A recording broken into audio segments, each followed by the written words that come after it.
Hey there, folks. It's Professor Smartycorn, and I'm going to give you an introduction to polyatomic ions. Please be sure you have your reference tables and something to write with and a piece of scrap paper. Okay, here we go. Okay, let's look at this list of names of ionic compounds. There's something a little weird. There's something a little unusual. Okay, sodium chloride, that seems normal. Barium sulfide, that seems normal. Magnesium bromide, that seems normal. They all end in "ide." Okay, but what are these things ending in "ite" and "ate"? Okay, chlorite, nitrite, nitrate.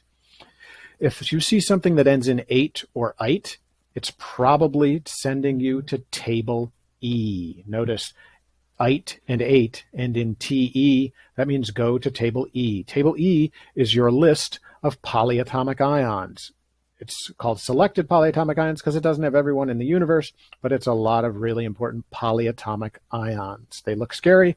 Don't worry, we're going to make them easy. Okay, so what do we need to know about polyatomic ions? They come as a package. They never break up. They're like a little clump of atoms that act like an ion. Since they are ions, they bond to other ions. The same rules apply as it does to cations and anions that we've already been talking about. You might need parentheses in the formula. This is where the parentheses come in for something like barium chlorate. Okay, so here are two compounds, sodium nitrite and magnesium nitrite.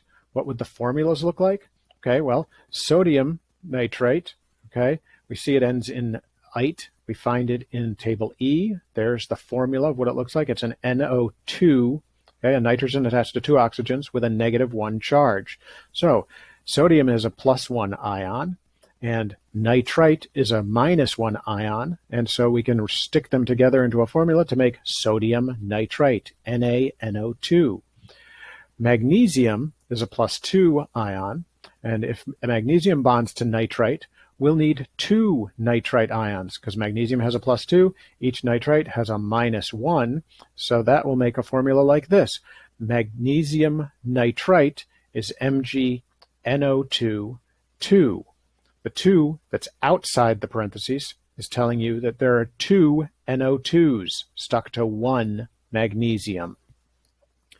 How do you recognize if there's a polyatomic when you see a formula or a name of a compound? Well, if there are parentheses in the formula, that's a giveaway. Now, you won't always need the parentheses, but if you see parentheses, that's a giveaway. If the compound has more than two elements, then you know there's a polyatomic hiding in there. Okay? If the name ends in "ate" or "ite" or something really weird, okay, then it's probably sending you to table E. "Ate" and "ite" go to table E. This second one is most important. If a compound has more than two elements, you know there's a polyatomic ion hiding in there. All right, let's see if we can find the polyatomics in this list of formulas and names. All right, CaO, calcium and oxygen, just two elements. I don't see any parentheses. I don't think that's got a polyatomic. CaOH2, hey, it's got parentheses and it's got calcium, oxygen, and hydrogen. It's got more than two elements, okay? So there's a polyatomic in there. Sodium sulfide, so that seems pretty normal. Sodium sulfite, hey, it ends in "ite." Hey, that's got a polyatomic hiding in it. LiNO3, hey, that's got three different elements in it. It must be a polyatomic hiding in there. Lithium and oxygen, Li2O, that seems pretty normal. That's no polyatomics in there. Here's something weird. There are a couple of positive polyatomic ions. Most of them are anions, but there are a few positive ones. NH4, ammonium, is one that you will run into a lot in this class.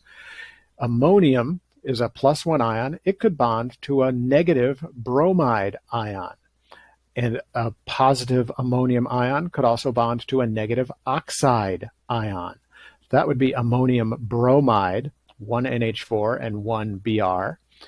Or it could make ammonium oxide, two ammoniums attached to one oxide ion. Now, the weird thing about this is that now we've got ionic compounds made of ions that are stuck together. NH4 is our positive cation, and Br is our anion in the first one, and oxide is O2- is our anion in the second one. That means that you can have ionic compounds that are made of just nonmetals. There's no metal in either of these because the ammonium plays the role of the cation, which is usually the metal ion in an ionic compound. So we can have some ionic compounds that are made of just nonmetals. That's a little bit of an exception to the ionic compounds are always a metal and a nonmetal. Okay? All right, it's time to play every chemistry student's favorite game show, Find That Polyatomic. Here we go. All right, first up, hit pause and find the polyatomics hiding here. All right, here we go. CaOH2 has parentheses and it has 3 elements in it. There's a polyatomic in there. MgNO2, there's a polyatomic in there, 3 elements and there are parentheses. AlNO3, 3 elements and there are parentheses. Okay, MgS, that's just a normal ionic compound. Let's try naming these. Hit pause, try figuring out the names. We've got calcium hydroxide. OH minus is a hydroxide ion. We've got magnesium nitrite, and we've got magnesium sulfide, and we've got aluminum nitrate. NO2 is nitrite, NO3 is nitrate. How do you know that? You're looking at table E. Here we go, find the polyatomics. But there are no parentheses. Yeah, there are still some polyatomics hiding here. Find them. Hey, LiOH has more than 2 elements. There's an OH minus in there. And KNO3 has more than 2 elements. There's an NO3 in there. Let's name these compounds. Hit pause, try to name them. Here we go.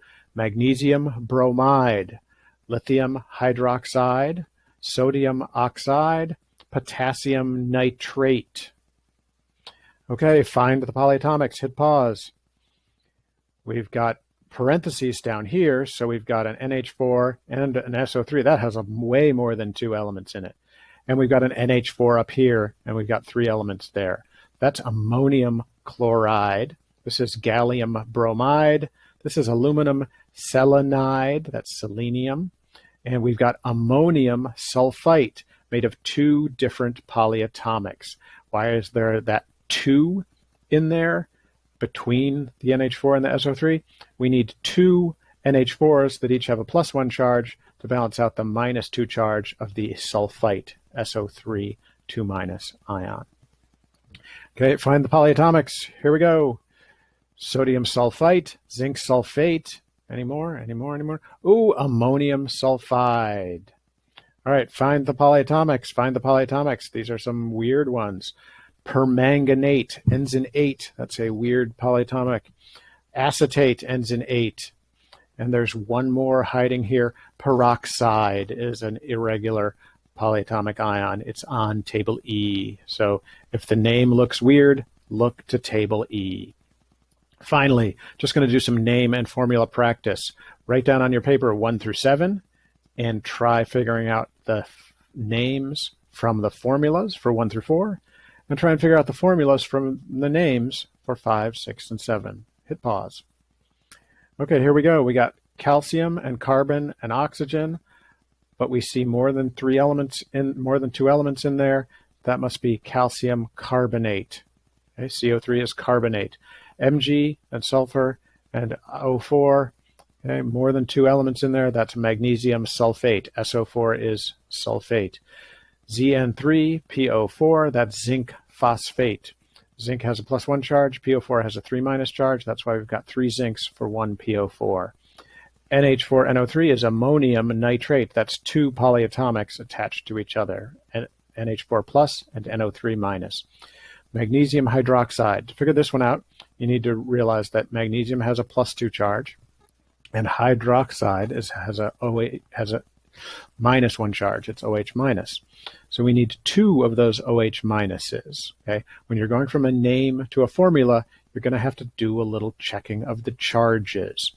That means you'll have 1 magnesium with 2 hydroxides, MgOH2, 2 outside the parentheses.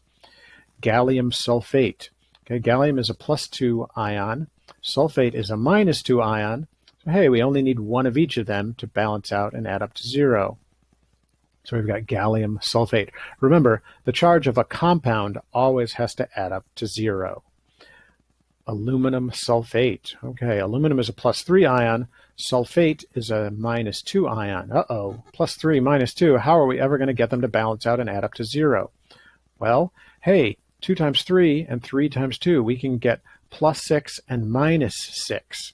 If we have 2 aluminums, that gives us a +6 charge. And if we have 3 sulfates, that gives us a -6 charge. And that +6 will balance out the -6 and add up to 0. So we get Al2, 2 aluminums, SO4, 3 outside the parentheses, meaning we have 3 sulfate ions, 3 SO4s. Now, if you ever see charges with +2s and -3s or -2s and +3s, you can always do what's called drop and swap. Okay, the 3 from the aluminum goes down to the sulfate, the 2 from the sulfate goes down and across to the aluminum, and you get Al2 SO4 3. Drop and swap works because 2 times 3 equals 3 times 2. That's the commutative property of mathematics. Yeah, math. All right, a quick recap. Polyatomics come as a package. They never break up. Polyatomics bond to other ions. The same rules apply for cations and anions. You may need parentheses in the formula if you have to have more than one of the polyatomics. How do you recognize them? There may be parentheses in the formula, or if a compound has more than 2 elements, you know you've got a polyatomic hiding in there. And if the name ends in ate or ite or something really weird like permanganate or ammonium, go to table E. All right, folks. Thanks for watching.